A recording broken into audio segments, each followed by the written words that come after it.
This is the tiles VFX project that I've been working on, and I'll first show you. So I wanted to make some tiles which would oscillate with when you stand on top of them, and I need to make an isolated structure, not the procedural generation that I did in the last project. So I needed to make something more independent that could govern itself. So here, as you can see, the frames per second are being dropped because of so many objects being rendered into the screen. And as you can see, if I go further, if I don't take too many objects into the screen, so there are less objects right now, so you'll see that the FPS, the frames per second displayed on the top right, they can go maximum up to 60. With this small number of objects, just these, to be active and to do this kind of oscillations. So it is so taxing on the system. And so I tried to optimize this by brute force. So the first thing that I tried was, so here you can see that the frames per second is always 60, around 60. But so here I'm trying to reduce the number of objects, which by not splitting the tiles which are not currently engaged, and I'm yet to fill the space in between, and that was a challenge.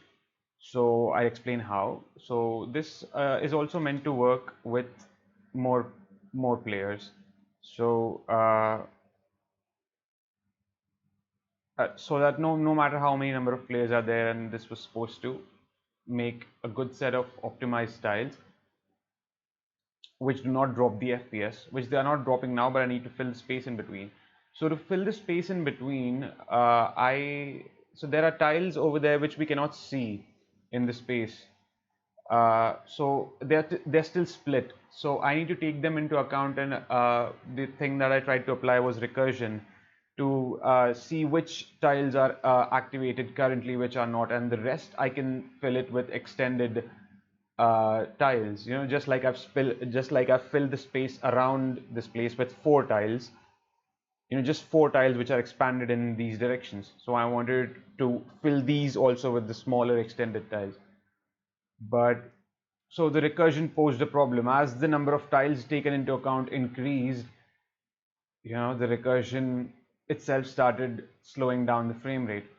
Also, this technique didn't turn out to be perfect, as even with this, like the tiles in the middle are missing. Even then, if we take into account more tiles, the frame rate drops to 45 or something. If you can observe, if I engage as many tiles just with the oscillation as I can, so it's down to 40, 35. So even with these many tiles, even so, after recursion, it's going to be way too much. So I needed to find some other way out of it. So I stumbled upon, or I arrived at Niagara particle systems, and they just do so much. And let me show you how many particles that they can handle so easily. There we saw how the frame rate was dropping even after partial optimization. Here, so many particles are dynamically engaging in this. Here it's just they're over here, the particles are just getting reduced in size as I'm coming near them. If you can see that. Yeah, that's being corrupted by the player, those tiles. So I intend to create a ripple effect over here. As you saw how it was in the tiles that I made by myself, and that it was still taxing on the system. So I need to. So the next step is to try to make something like this, of this scale, in Niagara, and hope for the best. Yeah, I was just trying to have some fun a little bit, try to see how I could display these things in the best way, you know.